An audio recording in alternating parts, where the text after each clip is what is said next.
Brazil থেকে আমদানি করা গম খাবারের উপযোগী কিনা তা জানতে চেয়ে গত ২৯শে জুন জনস্বার্থে একটি রিট করা হয় হাইকোর্টে। এর প্রেক্ষিতে ৭২ ঘণ্টার মধ্যে গমের মান জানতে চাওয়া হলে খাদ্য অধিদপ্তর একে খাবার উপযোগী বলে জানায়।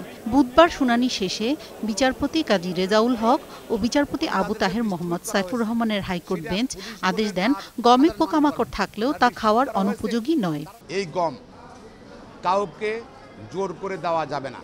সরকারকে ডিজিকে নির্দেশ দিয়েছে যেন এই গেম কোনো সংস্থাকে বা কাউকে কোনো জোর করে দেওয়া যাবে না, এবং যারা এই ব্রাজিলের গম তাদেরকে এর মধ্যে বিলি বন্টন করা হয়েছে, তারা যদি ফেরত দিতে চায় অবশ্যই ফেরত নিতে হবে, এটাই নির্দেশ। সমস্ত রিপোর্টের উপর বেসিস করে আদালত এই কথা বলেছে যেটা খাওয়ার উপযোগী। যে আমদানিকৃত গম কতটুকু ব্যবহার হয়েছে বা কী পরিমাণ এখন গভর্নমেন্টের কাছে আছে, সেখানে আমাদের কমপ্লেন্স রিপোর্টে দেখা যাচ্ছে যে ১,৭৪,৯২৩ মেট্রিক টন অলরেডি বিলি হয়ে গেছে।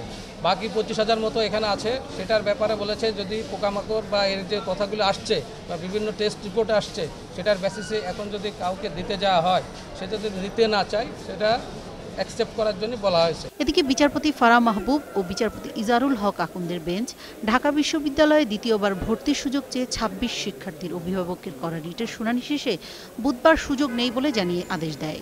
সুপ্রিম কোর্ট হাইকোর্ট বিভাগ আজকে সম্পূর্ণ জাজমেন্টটা প্রনাউন্স না করে শুধু অপারেটিং পোর্শনটা ডিক্লেয়ার করেছেন এবং বলেছেন যে এই রুলটা যেটা ইস্যু করা হয়েছিল রুল ৯ সেটাকে ডিসচার্জ করা হয়েছে।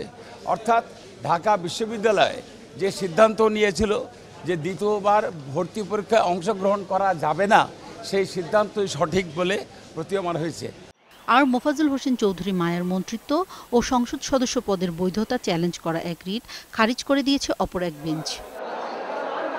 তাপসী রাবেয়া, ২১শে টেলিভিশন, ঢাকা।